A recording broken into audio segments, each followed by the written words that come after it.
오늘은 구약성경 하박국 3장 17절에서 21절 말씀을 가지고 절대신앙의 참모습이라는 제목을 정했습니다. 이 세상에 대개 모든 것은 상대적으로 평가되고 있습니다.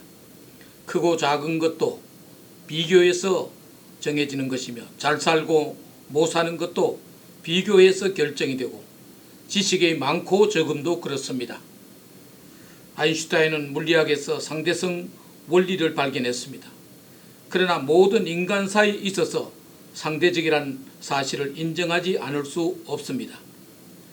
이 상대적이란 말은 관련성, 즉 둘 이상의 존재함으로 연관, 비교, 평가가 되는 것입니다. 상대란 말도 페이싱 이치 오더라는 그 표현을 하는데 서로 다른 객체가 마주하고 봄으로써 어떤 평가를 내리게 된다는 것입니다. 신앙생활에서도 상대적인 면이 존재하는 것을 부인할 수 없습니다. 신앙을 재는 바로미터는 바로 비교를 통해서 가늠하는 경우가 많습니다. 공부하는 학생이 상대방보다 더 오랜 시간 공부하는 것을 통해 경쟁력을 키우듯이 기도하는 사람도 다른 어떤 사람보다 더 오래 함으로써 신앙의 강도를 높이려는 시도도 없잖아 있는 것을 보게 되는 것입니다. 여기 선지자 하박국도 처음에 이런 인간적인 생각에서 신앙을 상대적으로 생각했습니다. 하나님을 믿는 성도들에게 있어서는 하나님을 의지하고 믿는 만큼 인생에서 어떤 유익을 보고 살아야 한다고 생각을 했습니다. 그런데 그가 직면한 현실은 하나님을 믿고 의롭게 사는 사람이 보다 더 많은 괴로움을 당하기도 하였다는 것입니다. 오히려 불의하게 사는 사람들이 세상에서 더 번성하고 잘 되는 모습을 보면서 마음에 화도 나고 괴로움이 치밀어 올랐던 것입니다. 그래서 하박국서 전반부 2장에는 주로 이런 불공평한 문제에 대한 강한 질문을 하나님을 향해 쏟아내는 것을 보게 됩니다. 이런 일련의 갈등과 소용돌이를 거친 후에 하나님으로부터 오직 의인은 믿음으로만 산다는 응답을 받게 되었고, 이런 연후에 그의 신앙은 과거 가졌던 상대적인 신앙에서 오로지 어떤 경우든 하나님을 전적으로 믿는 믿음으로 변화와 진보를 이루는 모습을 보게 되는 것입니다. 본문은 바로 그런 모습을 잘 나타내주고 있습니다. 절대신앙, 그것은 누구나 쉬이 가질 수 있는 그런 신앙은 아니지만 본받을 만한 신앙인 것입니다. 우리가 가져야 할 절대신앙은 첫째, 흥하든지 망하든지 변함없이 믿는 신앙인 것입니다. 사람마다 그의 신앙심이 더 크게 나타나기도 하고 혹은 위축되기도 하는데 사람에 따라 조금 다른 모습을 나타내는 것을 보게 됩니다. 먼저 흥할 때 잘 믿는 사람이 있습니다. 모든 일이 잘 되고 잘 풀릴 때 그것이 하나님의 은혜임을 깨닫고 알아야 하나님께 감사하고 영광 돌리는 사람이 있습니다. 잘 되는 것이 모두 자기 때문이라 생각해서 오히려 세상과 연락을 취하며 믿음에서 떠나가는 사람에 비하면 이런 사람도 칭찬해 줄 만한 것입니다. 또 어떤 사람들은 어려울 때 더 잘 믿는 사람이 있습니다. 일반적으로 국가적인 재난이나 어려움이 있을 때는 사람들의 신앙심이 더 좋아지는 것으로 나타나고 있습니다. 한국이 경제 위기를 맞았던 1997년에는 더 많은 사람이 교회에 나왔다고 하며 미국이 9.11 테러를 당한 이후에 공립학교에서 기도가 행해지고 교회에 더 많은 사람이 출석했다는 그런 보도를 보게 되는 것입니다. 이처럼 국가적 재난이나 가정적인 어려움이 더욱 신앙이 깊어지게 되는 경향이 있습니다.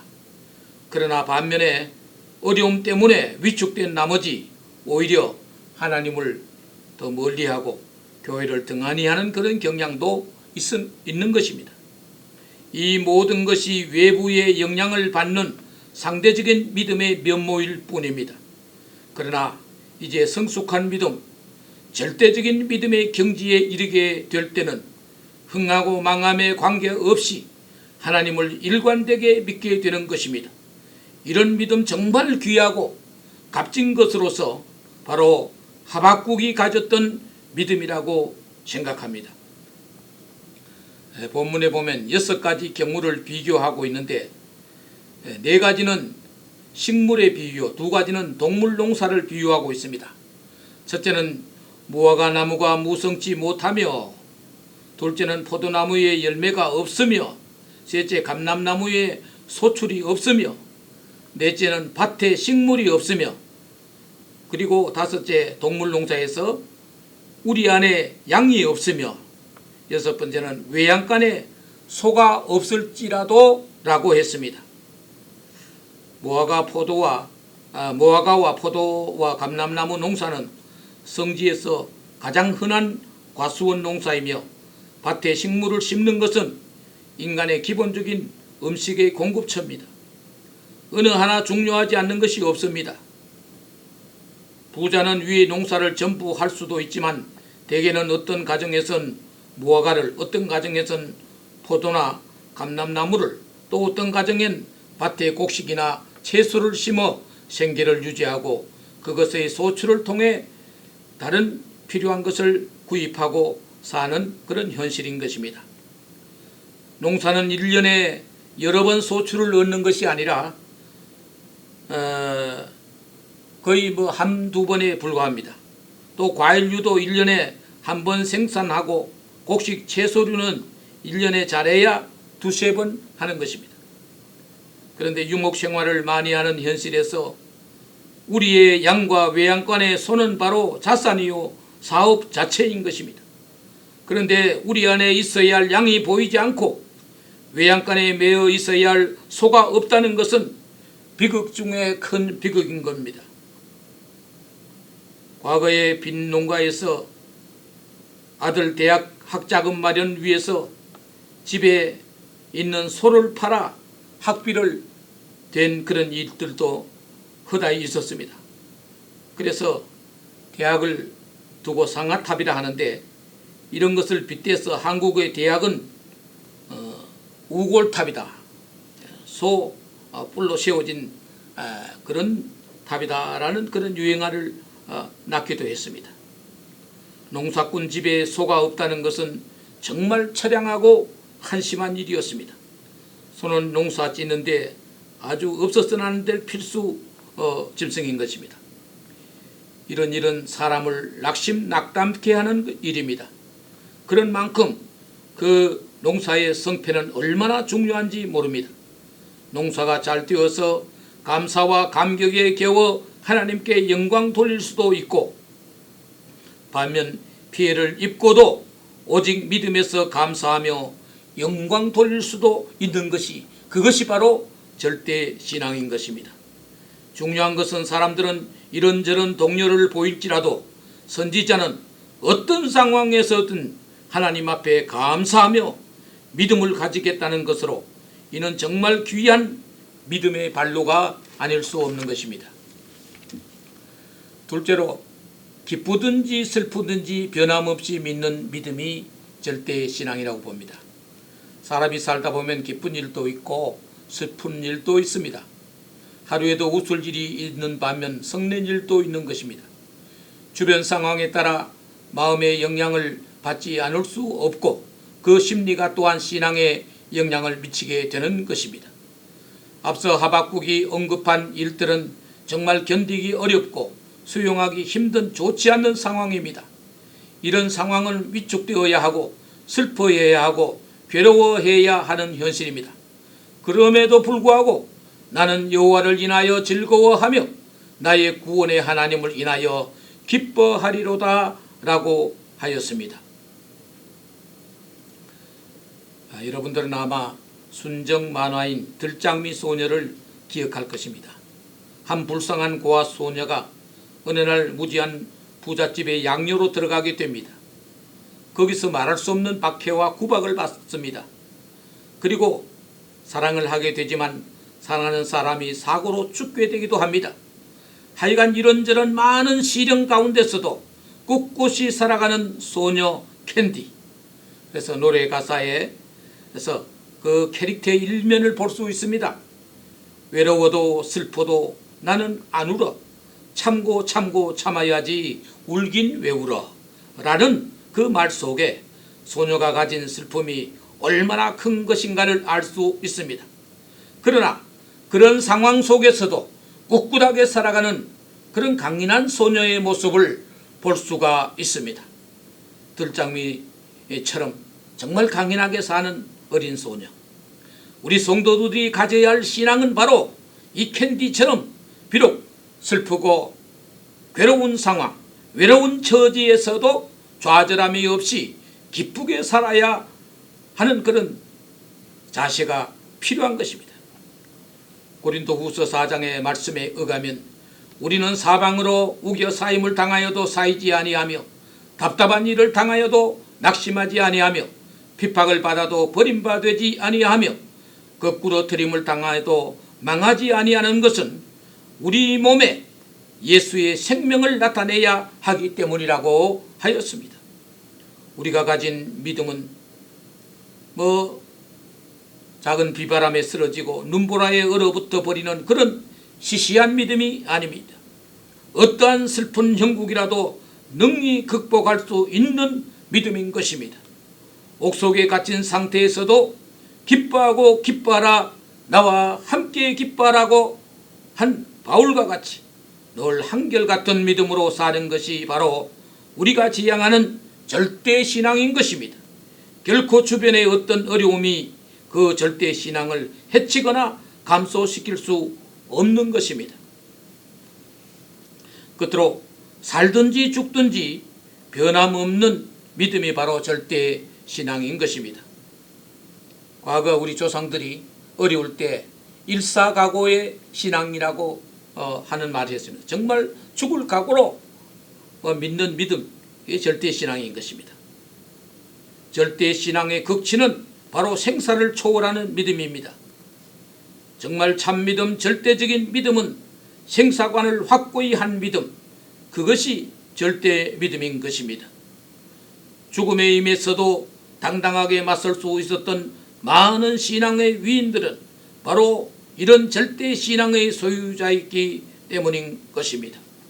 바울은 빌립보서에서 내게 사는 것이 그리스도니 죽는 것도 유익함이라고 했습니다. 일반적으로 죽는 것은 모든 것을 잃어버리는 것, 루즈하는 것이라고 생각했습니다. 그러나 절대 신앙은 죽음도 잃는 것이 아닌 얻는 것, 루즈가 아닌 개인인 것입니다. 이미 하박국 선지자는 2장 4절에서 오직 의인은 믿음으로 산다고 했습니다. 믿음은 그 자체가 생명과 같은 것이요 믿음으로 살며 믿음이 없으면 죽은 목숨과 같다는 것을 선포한 것입니다. 고로 믿음 없는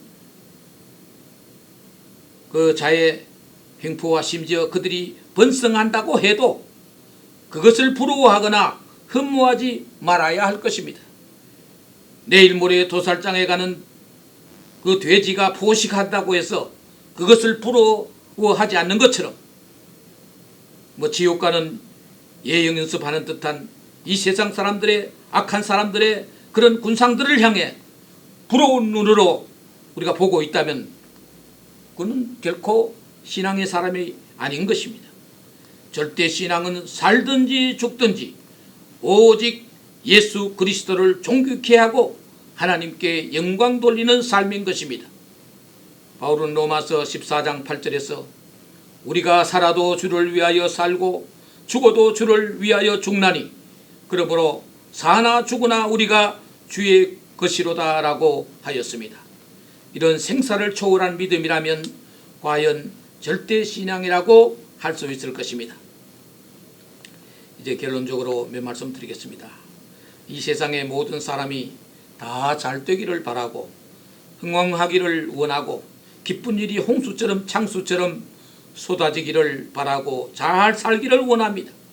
그러나 그런 이런 좋은 일들이 정말 우리 믿음을 증진시킨다고 할 수는 없습니다. 오히려 육신 생활에서 얻은 좋은 유익을 육의 쾌락을 도모하고 죄악을 저지르는 데 소모하는 일들이 얼마나 많은지 알 수가 없습니다. 경기가 들쭉날쭉하면 경기 그래프도 올라갔다가 내려갔다 고저가 심한 것처럼 우리 믿음도 경기 변동처럼 늘 올라갔다 내려갔다 해선 안 되겠습니다. 언제나 한결같은 믿음, 변함없는 신앙, 이는 정말 바람직한 믿음의 모습인 것입니다. 세상이 요동하고 파도치고 주변에 되어가는 일이 변화무쌍하여도 우리 믿음은 언제나 정상 궤도를 유지해야 하는 것입니다. 그러면 멀지 않아 모든 것은 평온해지고 정상으로 돌아올 수가 있는 것입니다.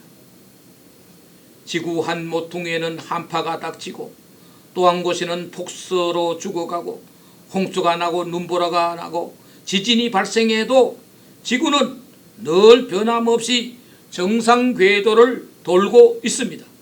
그러므로 말미암아 모든 것이 다 정상으로 복귀되고 있는 것입니다.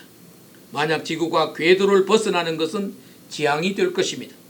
마찬가지로 어떠한 주변 상황에도 늘 변함없는 믿음의 궤도를 지키는 것은 우리 성도들이 반드시 지켜야 할 일인 것입니다. 하박국의 결심 그대로 우리도 무화과나 포도나무나 감람나무의 밭의 소출이나 우리의 양이나 외양간의 소와 관계없이 언제나 변함없는 그런 믿음, 그 절대 신앙을 유지하고 살 수 있기를 주의 이름으로 축원해 드립니다.